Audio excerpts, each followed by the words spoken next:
할렐루야. 네, 오늘도 이렇게 주님의 거룩한 주님에 나오신 우리 성도님들을 환영하고 축복합니다. 우리 옆에 계신 분들에게 인사 나누시면서 함께 축복하셨으면 좋겠습니다. 참 잘 오셨습니다. 사랑합니다. 축복합니다. 네, 오늘 함께해서 감사하고요. 또 이렇게 오랜만에 뵙는 얼굴들도 있어서 더 감사한 날인 것 같습니다. 오늘 우리가 잠언의 말씀을 함께 보게 되는데요. 이 잠언의 말씀은 어떻게 하면 형통한 삶을 살 수 있는가?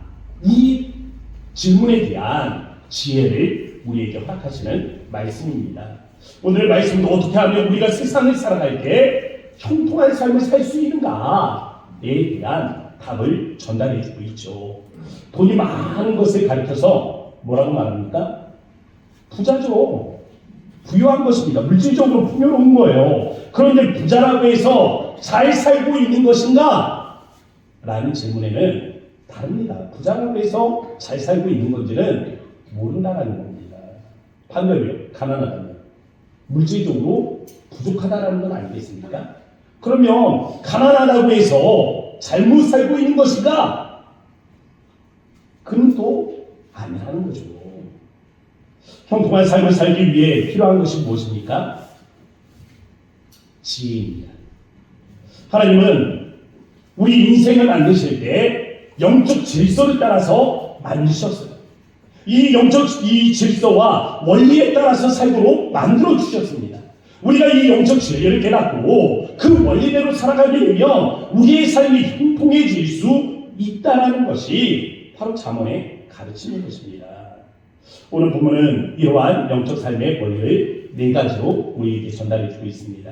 저는 오늘 우리가 말씀을 나누는 가운데 이 영적 원리를 깨닫는 지혜가 저와 여러분 안에 함께할 수 있기를 주의 이름으로 축복합니다. 자, 첫 번째입니다. 내 마음으로 내 명령을 지키라. 그리하면 평강을 더하게 하리라. 아멘. 데이 크림스라는 이 목사님 계시는데요. 이분은요, 캠브리지 대학에서 철학 교수이기도 합니다. 또 이 저명한 성경 해석학자이기도 해요. 근데 이분이 2차 세계대전 당시에 저기 이 세계대전에 이 의무병으로 참전을 하셨습니다. 그러면서 5년 동안 이 복무 생활을 하게 되는데 그 중에 3년을 중동에서 하게 됩니다. 그런데 중동 너무 덥잖아요. 건조하잖아요. 그러니까 이 피부병이 일어나게 된 겁니다. 약을 바르고 치료를 받아도 또 건조한 날에 또다시 재발하고 약을 발라도 또다시 재발하고 하다가 남아공으로 이제 전출을 떠나게 되신 거예요. 후송되어서 남아공으로 가셨습니다. 그리고 그곳에서 2년 동안 군 복무와 의무 생활을 같이 하게 되는데요. 이때 한 병사가 책을 한 권을 선물을 해줍니다. 하늘로부터의 치유라는 책자였어요. 그곳에 눈에 띄는 내용이 있었습니다. 하나님이 말씀으로 치유하신다. 그런데 당시 군인이었던 크림슨은요, 책을 읽는 가운데 이 말씀이 마음속에 다가오는 겁니다. 하나님이 말씀으로 치유하신다. 그럼 그가 한번 생각을 해본 거예요. 하나님이 말씀으로 치유하신다? 그러면 성경 말씀이 뭔가? 이게 진짜 약병 아닌가? 나한테는 약통이 아닌가? 그는 의무병이었기 때문에 이 성경을 약병이라고 생각을 했어요. 그래서 약처럼 그렇게 되어 있습니다. 밥을 먹고 나면 뭐 드세요?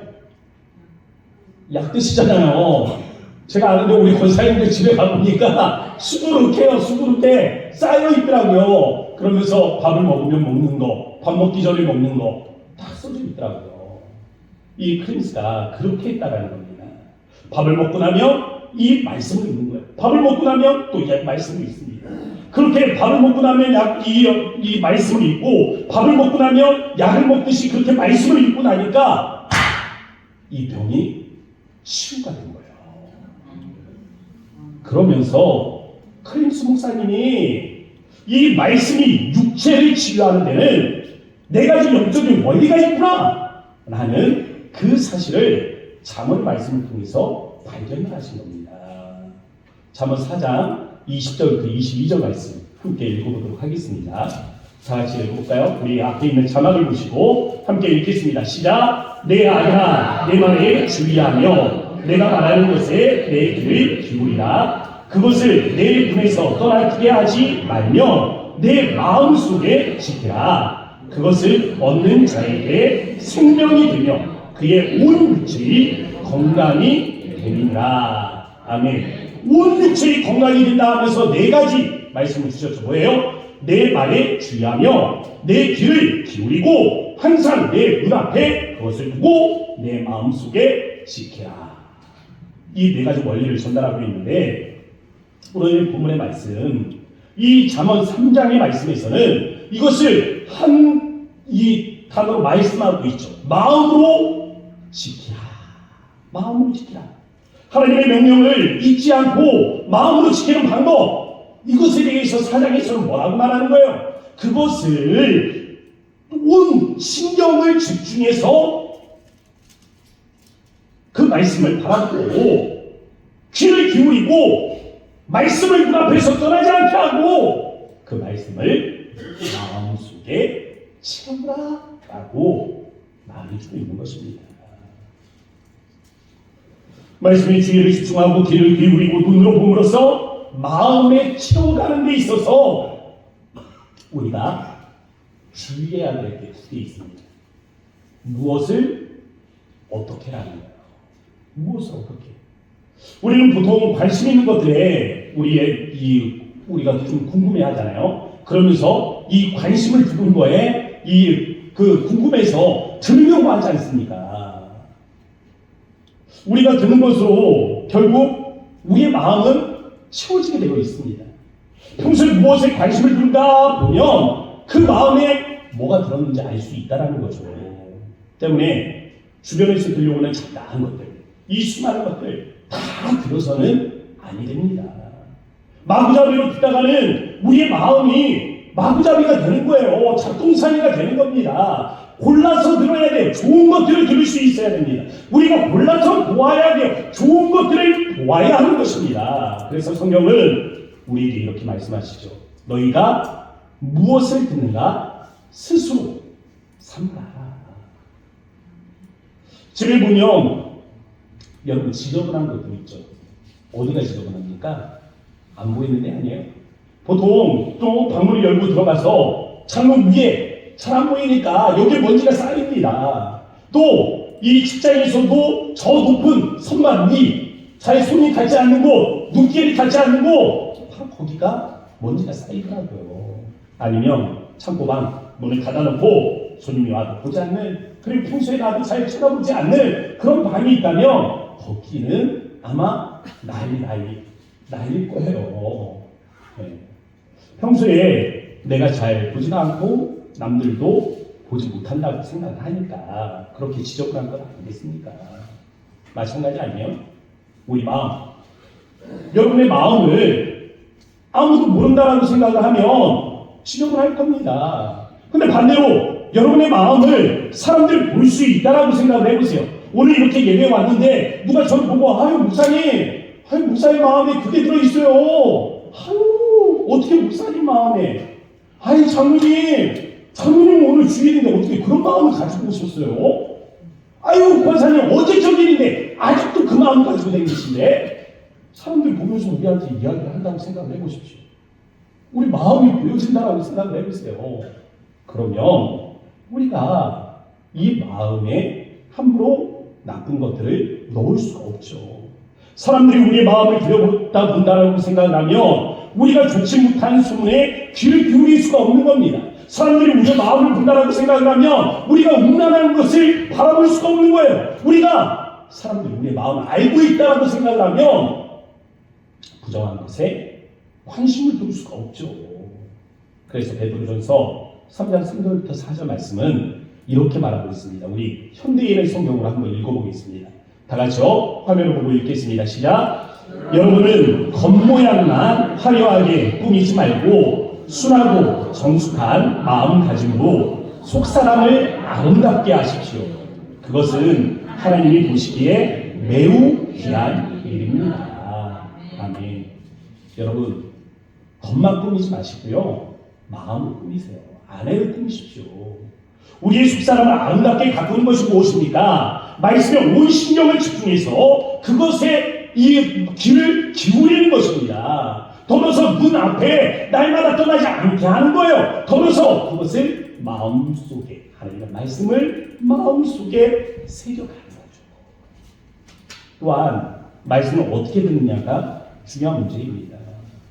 요즘 성경이 음성 파일로 참 잘 나와 있잖아요. 우리도 드라마 바이블로 지금 성경 통독을 하고 있는데, 이 드라마 바이블로 성경을 읽다 보면 지금 막 창세기를 읽다 보면 창조 세계에 들어와 있는 것 같고, 또 이 전시 상황을 읽게 되면 진짜 그 전쟁터에 와 있는 것 같고, 또 어떤 때는 너무나 생동감이 있어서 마치 동화책을 읽는 건지 말씀을 읽는 건지 그 생동감들이 남다를 때가 있습니다. 그러다 보니까 제가 안 알아요. 이 말씀을 읽으면서 말씀을 읽는다고 하면서 그 음성 파일 틀어놓고 어디 가서 설거지하고 있고, 바닥에 이 바닥 닦고 있고, 다른 거 일하면서 성경을 읽는다, 틀어놨으니까 읽고 있는 거다 하고 있는 그런 분들 반드시 우리 중에 있죠. 평소에 안 읽으니까 어떤 분들 그렇게라도 읽으면 좋은 거 아닌가요? 말할 수도 있을 겁니다. 그런데 성경은, 하나님은 우리에게 뭐라고 말씀하시는지 아세요? 누가복음 8장 18절 말씀. 우리 화면 보고 다 같이 읽어보겠습니다. 시작. 너희가 어떻게 들을까 스스로 생각하라. 이 한자에 보면 들을 문자가 있습니다. 그리고 듣는다는 또 다른 한자가 있어요. 들을 청자가 있거든요. 이 들을 문자, 이 문자를 보면, 이 문자를 자세히 보면 뭐 좀 작아가지고 잘 안 보일 수도 있는데, 이게 그 문자를 보면 이 문문자에다가 귀 이자를 써 있습니다. 귀 이자. 이게 무슨 뜻이에요? 귀는 소리를 듣는 문이다. 뭐 그런 뜻 아니겠습니까? 근데 그 옆에 들을 청자를 보면요, 청자는 조금 다릅니다. 청자를 보면 옛날에 왕들은요, 충문을 써놓고 이 충문을 담은 그릇을 놓고 신의 뜻을 기원을 했다고 합니다. 그래서 신이 뭐라고 하는지 그 귀를 기울인 거죠. 그래서 청자에 보면 바로 그런 모습들을 담고 있어요. 그래서 귀 이자가 있는데 그 밑에 들어가 있는 글자가 왕자예요. 들은 문자는요, 그냥 보통의 소리를 듣는 겁니다. 그래서 사용되는 단어가 소문이에요, 소문. 그냥 사람들이 쏙쏙 하면 그 얘기 듣는 거, 이게 소문 아닙니까? 그 문자에 들을 문자. 그런데 들을 청자는 좀 다릅니다. 청자는요, 주변에 잡다한 소리들 많아요. 그렇지만 오직 하나의 음성에 귀를 기울이는 겁니다. 집중을 하는 거예요. 예를 들면 우리가 카페에 간다고 생각해보세요. 카페에서 사람을 만났습니다. 주변에 사람들이 많아요. 왁자지껄 하면서 막 소리들이, 잡음들이 많습니다. 이 잡음들이 많은데 지금 제가 누구하고 대화하고 있어요? 앞에 있는 사람과 대화하고 있잖아요. 그 사람에게 주변의 소리들을 다 무시하고 그 사람에게 집중을 하는 거죠. 이게 청자예요. 이게 청자. 그런데 특히 경외하는 마음으로 집중해서 듣는다라고 했을 때 경청이라는 단어를 쓰게 되는 겁니다. 신명기 28장에 보면 순종하여 받는 복에 대한 말씀이 있어요. 그 비결은 하나님의 말씀을 삼가 듣고 지켜 행하면 그와 같다라는 말씀하셨습니다. 그러면서 한 단어로 압축을 해요. 청종. 들을 청, 따를 종자예요. 말씀을 듣고 따르는 것. 말씀을 온 주의와 신경들에 집중해서 귀를 기울이고 늘 눈앞에서 떠나지 않게 하고 마음에 계속해서 심어가는 것. 이것이 청종이라는 겁니다.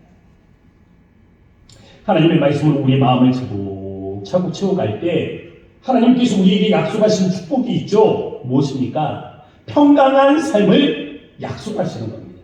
샬롬. 샬롬이요. 샬롬은 단순히 우리 인생에 전쟁이 없다, 무한이 없다 이런 뜻이 아닙니다. 어젯밤에 잠을 못 잤어요. 평안하십니까? 하루 못 잔 게 아니라 매일 불면증으로 시달리면서 잠을 이루지 못하는데 그 마음이 평강해요? 아니잖아요. 당장 내일 먹을 양식이 없습니다. 오늘 밤에 여러분의 마음이 평강하십니까? 아니잖아요. 이 샬롬이라는 것은 삶의 다양한 영역에 총체적으로 하나님께서 역사하셔서 편안함이 깃드는 것, 두루두루 평강한 상태를 말하는 겁니다. 여호와 하나님의 말씀으로 우리의 마음을 채우면 하나님의 은혜는 우리 삶 전반에 흐르게 된다. 이러한 축복이 저와 여러분 안에 함께할 수 있기를 주의 이름으로 축복합니다. 자, 두 번째 우리 한번 읽어볼까요? 인자와 진리를 내 마음판에 새기라. 그리하면 귀중히 여김을 받으리라. 아멘. 여기 보면 인자라는 단어가 보이죠? 인자. 이 인자는요, 어질 인자에다 사랑할 자자입니다. 인자. 어진 마음으로 사랑하는 마음을 이야기하는 것이죠. 히브리어로는 헤세드예요. 이 헤세드는 인내라는 단어로도 번역을 할 수 있겠습니다. 헤세드는 인간편에서 해석을 할 때 두 가지 방향성을 줘요. 하나는 하나님을 향한 사랑의 마음입니다. 저 하늘을 향한. 그리고 또 하나는 이웃을 향한 사랑의 마음이죠. 근데 이 두 개의 방향성을 가리켜서 예수님은 뭐라고 말씀하시냐면 선지자들의 강령이다 라고 말씀하십니다. 우리 마태복음 22장 37절부터 40절 말씀 우리 화면을 보고 함께 읽어보도록 하겠습니다. 다 함께 읽겠습니다. 시작. 예수께서 이르시되 내 마음을 다하고 목숨을 다하고 뜻을 다하여 주 너의 하나님을 사랑하라 하셨으니 이것이 크고 첫째는 계명이요 둘째도 그와 같으니 내 이웃을 내 자신같이 사랑하라 하셨으니 이 두 계명이 온 율법과 선지자의 강령이니라. 아멘. 이 두 개의 방향성, 하늘을 향한 이 수직적인 개념, 다시 말하면 하늘로부터 이 땅을 향한 하나님의 자비와 은총, 그리고 저 하늘을 향한 우리의 경외의 마음과 사랑의 마음, 이 수직적 관계가 이제는 이웃에게 이 수평적 관계로 뻗어나갈 때 이 수평적 관계 속에서 수직적 관계와 수평적 관계가 만나는 이 접점이 어디에 있습니까? 바로 십자가에서 이루어지는 것입니다. 우리는 십자가를 통해 결국 진실한 사랑, 인애를 배울 수가 있다는 겁니다. 요한일서 3장 16절 말씀을 보면 그래서 이런 말씀이 있습니다. 함께 읽어보도록 할게요. 다 같이 시작. 그가 우리를 위하여 목숨을 버리셨으니 우리가 이로써 사랑을 알고. 아멘. 우리가 어떻게 사랑을 안다고요? 예수님께서 우리를 위해서 목숨을 버리셨으니까 그것을 보면 우리가 사랑을 알 수 있다고요. 이 사랑이 무엇입니까? 인자죠. 인자가 무엇입니까? 헤세드죠. 헤세드, 인애를 배울 수 있다라는 것입니다. 우리가 누군가를 이해하고 용납하고 용서하는 데 있어서 용서해라, 이해해라 라는 가르침에 따라서 의무적으로 우리가 한다고 하면 한계가 있습니다. 다른 한계가 있어요. 어느 순간에 내가 왜 그래야 되는데요? 이만큼 있으면 되지. 도대체 언제까지 이해하라는 거예요? 그건 내가 가진 의무가 아니라고 생각을 합니다. 나는 피해를 입었는데 도대체 그에 합당한 보상도 받지 않고 왜 맨날 나는 이해를 해야 한다고 하는데요? 라고 사람들은 그렇게 말할 겁니다. 그런데 우리가 이 용서를 예수님의 십자가로부터 배웠다고 생각을 해보십시오. 예수님의 십자가로부터 용서를 배우면 대가 없이도 용서가 가능해집니다. 예수님의 십자가는 우리의 모든 죄를 용서하셨지만 그 어떤 대가도 요구하시지 않음을 알기 때문이죠. 우리가 예수님의 십자가로부터 사랑을 배웠다면 우리가 형제를 사랑할 때 그에 합당한 이유를 찾지는 않을 겁니다. 왜 그렇습니까? 우리 예수님께서는 죽기까지 우리를 사랑하셨지만 우리에게 합당한 이유를 찾지 않으셨기 때문입니다. 십자가의 사랑이 합리성을 근거로 하지 않기 때문에 우리도 예수님의 십자가로부터 했어요. 인애와 사랑을 배울 때에 합리적 이유를 찾지 않게 된다는 것입니다. 그래서 영적인 삶의 두 번째 원리는 무엇입니까?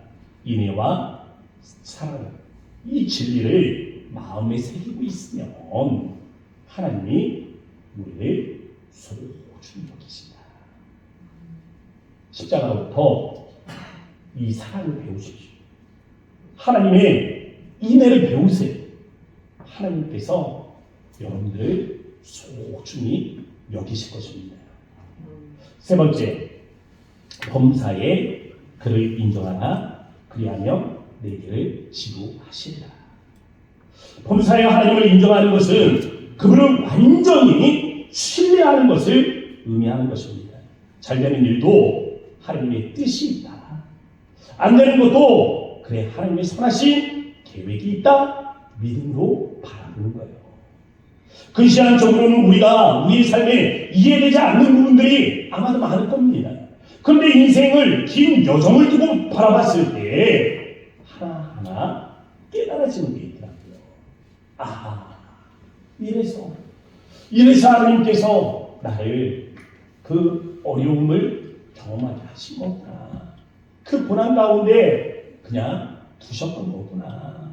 라는 깨달음이 찾아오는 순간들이 있습니다.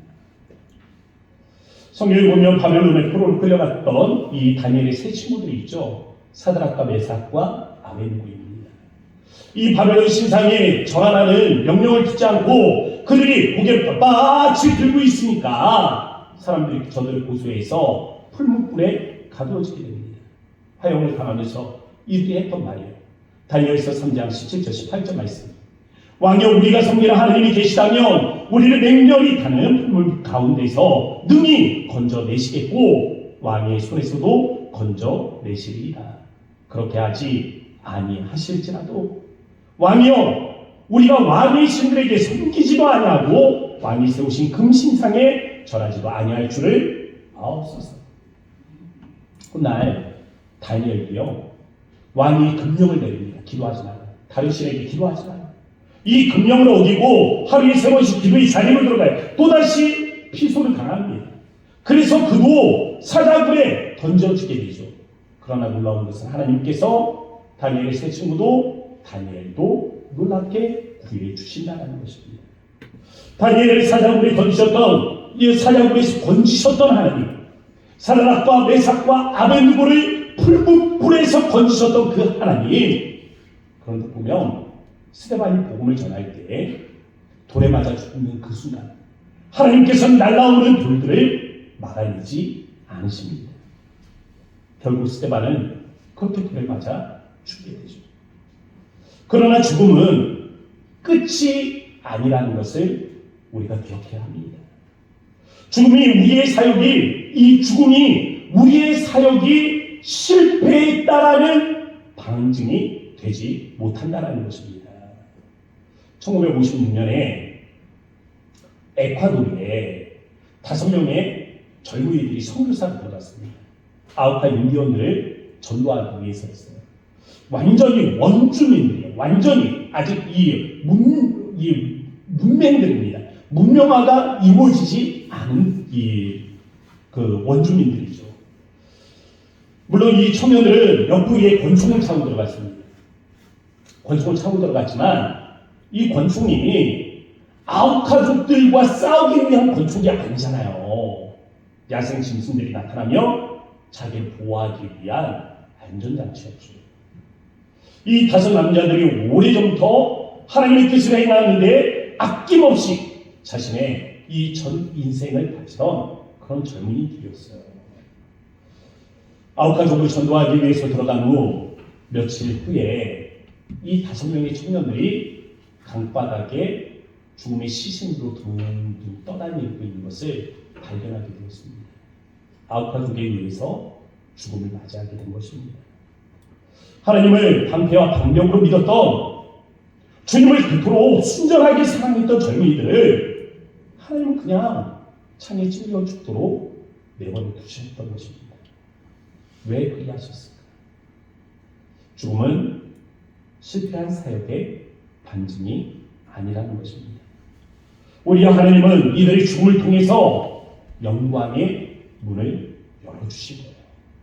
짐 엘리엇과 그의 친구들 그리고 스데반 집사 이 모두는 죽음을 통해서 영광의 문 안으로 들어가 하나님을 만나게 된 것입니다. 스데반이 죽음의 목전에서 마지막으로 했던 말이 있습니다. 보라, 하늘이 열리고 인자가 하나님 우편에 서신 것을 보노라.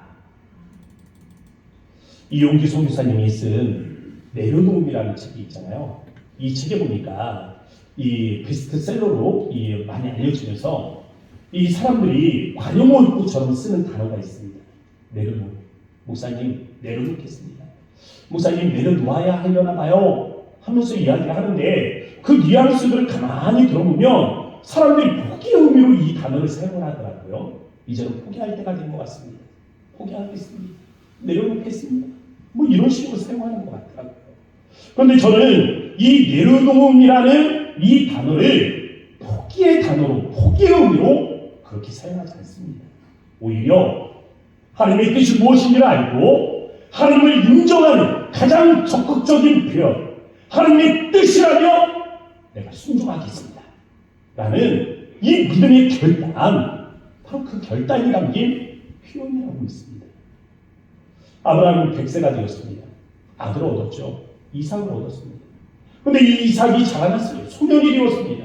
그런데 어느 날 하나님이 아브라함이 찾아와 내 모리아 산으로 가서 내 아들, 내 복자 이삭을 제물로 드리라는 것입니다. 제물로 드리라.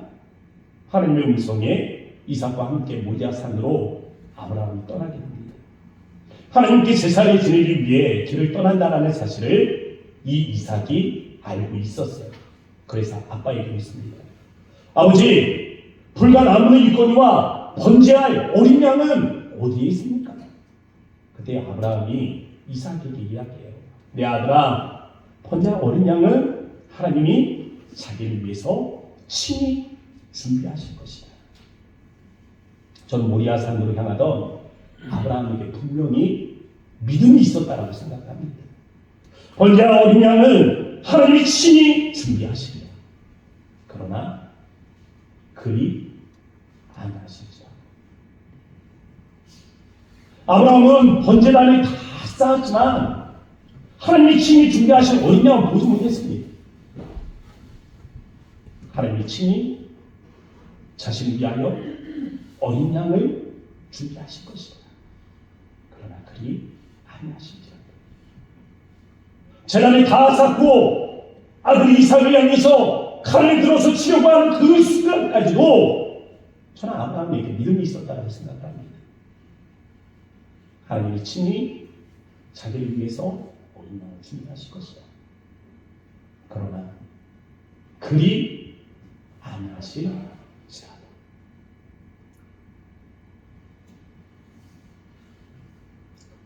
아브라함은 자신의 기대에 하나님이 부응하지 못한다 할지라도 순종할 준비가 되어 있었던 것입니다. 예수를 알면 우리도 범사에 하나님을 인정할 수가 있습니다. 우리를 위해서 생명을 아끼지 아니하신 분이 만약에 그렇게 행하셨다면, 만약 우리의 인생에 그러한 일들을 계획을 하셨다면 거기에는 분명히 하나님의 선하신 뜻이 있는 겁니다. 하나님의 선하신 계획이 있는 거예요. 어쩔 수 없어서가 아니라, 우리가 미워서가 아니라, 우리를 죽게 하기 위해서가 아니라 하나님의 선하신 계획이 있는 것입니다. 비록 우리의 뜻대로 되지 않아도, 우리의 계획대로 되지 않아도 결국 하나님의 뜻대로만 되면 여러분 거기에 우리가 감사할 수 있는 것 아닙니까? 이게 믿음이죠. 이게 범사에 하나님을 인정하는 믿음인 것입니다. 이처럼 우리가 범사에 하나님을 인정하며 주시는 축복은 우리의 길을 인도하시겠다는 겁니다. 인도함의 축복은 결국 하나님을 인정할 때 우리가 하나님을 인정할 때 받을 수 있는 축복임을 기억하시기 바랍니다. 자, 마지막으로 네 번째, 처음 익은 열매로 여호와를 공경하라. 그리하면 내 창고가 가득히 넘치리라. 아멘. 이 네 번째 영적 삶의 원리는 처음 익은 열매에 있습니다. 키포인트가 처음 익은 열매에 있어요. 처음 익은 열매로 드리라는 것입니다. 저는 이 말씀을 묵상하면서 생각을 해봤어요. 왜 처음 익은 열매일까? 왜? 단순히 하나님이 핵살을 좋아하시는가? 핵것을 좋아하시는가? 핵과일이 그렇게 좋은 건가? 저희 어머니는 핵과일은 원래 맛이 없다고 그랬는데 왜 맛없는 걸 굳이 하나님이 대신 드시려고 하는 걸까? 여러 가지 한번 생각을 해봤습니다. 그러면서 처음 익은 열매로 드리는 제사가 뭔가 한번 생각을 해보니까요. 성경에 있더라고요. 민수기 28장 26절 한번 보세요. 다 같이 우리 읽어보겠습니다. 시작. 77절 처음 익은 열매를 드리는 날에 너희가 여호와께 새 소재를 드릴 때에도 성회로 모일 것이요 아무 일도 하지 말 것이며. 아멘. 여러분, 처음 익은 열매로 아무 때나 예물을 드릴 수 있는 게 아닙니다. 언제 드려요? 절기에 가능해요. 언제 절기에 가능합니까? 맥추절과 추수절입니다. 수장절과 맥추절이 가능한 거예요. 맥추절에는 보리가 수확이 되니까 보리의 첫 열매를 드릴 수가 있겠죠. 또 오곡 백화와 더러서 쌀이 결실하는 이 추수감사의 계절에는 그곳으로 하나님 앞에 열매를 올려드릴 수가 있습니다. 그런데 하나님이 왜 가장 큰 거로, 그 중에서 가장 좋은 거로 드리라고 말씀하시지 않고 왜 처음 익은 열매를 드리라고 했을까? 처음 익은 열매는요, 소중한 겁니다. 보릿고개라는 말이 있죠. 이 사전에 보니까 이렇게 돼 있더라고요. 이전에 핵보리가 나올 때까지 넘기 힘든 고개라는 뜻으로 묵은 곡식은 다 떨어지고 보리는 미처 여물지 않아서 농가의 식량 사정이 가장 어려운 시기를 비유적으로 이르던 말. 보릿고개는 먹을 게 없어서 가장 힘든 때가 보릿고개 아닙니까? 그 보릿고개 말이에요. 보리가 나오지 않아서 보릿고개까지만 넘어가면 된다라고 하던 그 보릿고개요. 그 보릿고개 딱 넘어가려고 하는데 첫 열매가 열렸습니다. 거둬들였어요. 그런데 하나님이 첫 열매를 드리라 말씀하십니다. 합리적으로 생각해 보면 첫 열매는요, 드리는 게 아닙니다. 먹어야 됩니다. 첫 열매는 드리는 게 아니라 내가 먹어야 돼요. 우리 식구가 먹어야 됩니다. 내가 먹고 우리 식구가 먹어야 힘을 얻고 힘을 내야 추수 때 아닙니까? 열심히 거둬들여서 창고를 가득 채우고 창고가 가득하면 그 중에서 가장 좋은 것으로 많이 하나님 앞에 드릴 수 있잖아요. 이게 합리적이고 이게 산술적으로 맞는 겁니다. 그런데 하나님은 좋은 것이 아니라 소중한 것을 달라고 말씀하시는 겁니다. 어떻게 보면 소중한 것을 하나님께 드리는 것은 범사의 글을 인정하지 않고는 할 수 없는 거예요. 당장 애들이 굶어 죽게 생겼는데, 당장 내일 먹을 양식이 없는데 몇 날 며칠을 굶어서 다음 날이 기약되어 있지 않는데 첫 열매를 거둬들이는, 어떻게 이것을 하나님 앞에 드릴 수가 있겠습니까? 믿음이 없이는 할 수 없는 일이에요.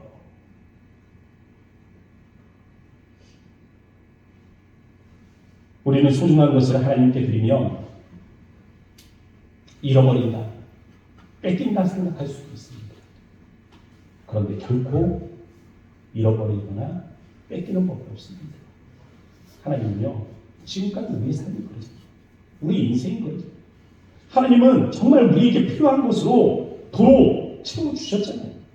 우리가 하나님께 소중한 것으로 드리면 하나님은 또한 우리의 창고에 복을 주시지 않습니까? 우리 지금까지 네 가지 영적 삶의 원리들을 보았죠. 첫 번째가 무엇입니까? 마음으로 하나님의 명령을 지키며 하나님의 말씀을 새기며 우리에게 평강을 더하신다는 겁니다. 인자와 진리를 마음판에 새기며 우리를 소중하게 여기신다는 거예요. 범사의 그를 인정하며 우리의 길을 치료하신다는 겁니다. 처음 익은 열매로 여호와를 공경하며 우리의 창고에 복을 주신다 말씀하시죠. 이 네 가지 영적 원리 중에 으뜸, 핵심은 네 번째에 있습니다. 처음 익은 열매, 소중한 것으로 하나님께 드리는 삶인 것입니다. 이것은 눈에 보이는 행동이잖아요. 네 가지 명령을 주셨지만 그 어느 것 하나 우리가 보일 수 있는 게 없어요. 말씀을 마음속에 가르쳐 오지만 보여줄 수는 없잖아요. 범사의 여호와를 인정하겠지만 그럼 어떻게 증명해서 보여줄 수가 없잖아요. 인자와 진리를 마음속에 새기겠지만 어떻게 보여줄 수는 없단 말이에요. 그런데 하나가 있어요. 소중한 것을 드릴 수 있습니다. 오늘 우리는 감사의 예물을 올려드렸습니다. 어떤 예물이 드렸는가를 보면 그가 어떤 마음인지를 알 수가 있는 것입니다. 어떤 예물이 드렸는가를 보면 어떤 마음으로 말씀을 새기는 자인가, 어떤 예물이 드렸는가를 보면 그가 어떤 마음으로 하나님을 섬기고 있는가를 알 수 있는 겁니다. 오해하지 말고 들으시기 바랍니다. 저는요, 큰 예물에 대해서 말하는 게 아닙니다. 저는요, 많은 예물에 대해서 말하는 것이 아니라 소중한 예물에 대해서 지금 말씀을 드리고 있는 겁니다. 오늘 하나님이 약속하신 네 가지 축복을 기억해 보십시오. 평강입니다. 소중히 여기시겠다고 말씀하셨어요. 내게를 지구하시니 창고를 복주시니. 그럼 여러분들에게 묻고 싶어요. 여러분의 창고는 지금 어떻습니까? 여러분의 마음은 어때요? 평강하십니까? 샬롬이에요? 여러분, 내가 정말 하나님께 가장 소중한 존재라는 강한 확신이 드십니까? 인생의 인도함을 받아 살아가고 있는 거 맞아요? 혹이라도 우리 중에 아리송 하신 분들이 있다면 드려진 예물을 기억하셔야 됩니다. 아리송하게 드리니까 믿음이 아리송해지는 거예요. 우리에게 확실한 예물이 필요하다는 것입니다. 진정 소중함으로 드려진 그 아름다움의 예물이 필요합니다. 하나님께서 그 마음 때문에 여러분의 삶을 다시 축복해 주실 거예요. 제가 이러한 말씀을 드리는 데는 이유가 있습니다. 알잖아요. 제가 우리 고향동산교회 성도들이 어떻게 살고 있는지 알잖아요. 이 예물이 어떤 것인지를 제가 알고 있지 않습니까? 아마 우리 중에 과거에 두 맷돈으로 되신 분들이 계십니다. 아마도 사르밧 가국처럼 마지막으로 내 아들하고 떡 하나 해먹고 죽으려고 하던 그 마음으로 드려진 예물이 반드시 있어요. 하나님이 그 마음을 보신다. 그 마음을 보고 내가 널 축복하겠다 말씀하시는 겁니다. 저는 여러분들이 이러한 의미에서 이와 같은 축복의 사람이 되시고 주의 이름으로 축원을 드립니다. 함께 기도하도록 하겠습니다. 이 시간에 기도할 때 주신 말씀을 기억하면서 우리 함께 기도하도록 합시다. 하나님, 오늘 우리가 주셔서 감사드립니다. 감사의 예물을 올려드립니다. 어떠한 마음인지를 하나님께서 아십니다. 우리의 이 감사의 마음을 모아 하나님 앞에 드릴 때 하나님, 이것이 우리의 신앙의 고백이요, 이것이 우리가 마음으로 하나님의 명령을 지키는 것이며 인자와 진리를 마음속에 새기는 것이고 범사의 주를 인정하는 그 마음을 하나님 아시는 대로 받아주시되 주님 축복하신 말씀대로 우리에게 샬롬이 가득하게 하시고 우리 교회를 지도하시고 우리의 창고에 복을 더하시는 은혜들이 차고 넘치게 하여 주소서. 우리 주의 이름만 머무르 짓고 간절한 마음으로 기도하도록 합니다. 주여 아버지 하나님 감사합니다. 주님이 하나님 거룩한 그들이 하나님 나와 하나님 우리가 하나님 예배하며 하나님 감사의 일로 하나님 앞에 하나님 나아갑니다. 오늘 우리가 하나님 예배하는 곳에 하나님께서 함께 하시네. 하나님 우리가 어떠한 마음으로 하나님 앞에 하나님이니라 어떠한 마음으로 주님 앞에 하나님 나아오지라 하시는 주님이 아버지 우리 하나님들이 이런 여러분 가운데 아버지 가운데 하나님 둘의 뜻을 하나님들이 하나님 신령을 기억하시고 아버지 하나님 또한 서로 가운데 아버지 그 죽고자 하는 신령을 하나님들이 예물들 기억하여 주시되 약속하신 하나님 우리의 말씀들이 이루어지기를 원합니다. 하나님 우리 하나님 우리 하나님 상대에 하나님 성도들이 하나님 가정 하나님 샬롬으로 가까이 하시고 하나님 저들이 하나님 일들을 인도하시며 하나님 넘어서 무엇보다 하나님 순간에 하나님 저들을 아끼시고 아버지 하나님 하시는 주님이 하나님 저들이 하나님 성공에도 하나님 복을 더하시는 은혜와 기쁨이 함께하도록 이 시간에 주님 함께하여 주셔서 우리 하나님 가운데 이완하는 주님을 하여 주시옵소서. 사랑의 하나님 고맙고 감사합니다. 오늘 추수감사주일입니다. 이 하늘을 생각해보면 하나님 참 우리의 뜻대로된 일들도 많고 하나님 우리의 길에 뭉친 많은 일들도 있습니다. 왜 이렇게 안 될까? 왜 나만 이렇게 힘들까? 왜 나만 계속 실패를 거듭해야 하는 것일까? 자기적인 마음들도 불쑥 찾아오는 때도 있었습니다. 주님 그런 말씀을 기억하며 이 하늘을 기억할 때 우리의 믿음을 회복하게 하시고 범사의 주를 인정하게 하시며 오직 주의 말씀을 마음속에 새기게 하시고 오직 하나님 주님의 그 인자와 하나님 그 사랑을 배우고 실천할 수 있도록 인도하시네. 주님 무엇보다 오늘 드려진 예물이 어떠한 것인가를 주님이 아십니다. 처음 익은 열매로 주님 앞에 드리며 주님 우리의 소중한 마음을 모아 주님 앞에 올려드렸사오니 하나님께서 우리 사랑하는 고향동산교회 모든 성도들 위해 샬롬 평강의 은혜가 있게 하시며 저들의 창고가 차고 넘치게 하시고 저들의 길이 주로 말미암아 인도함을 받게 하시며 세상 그 누구보다 소중한 존재임을 깨닫는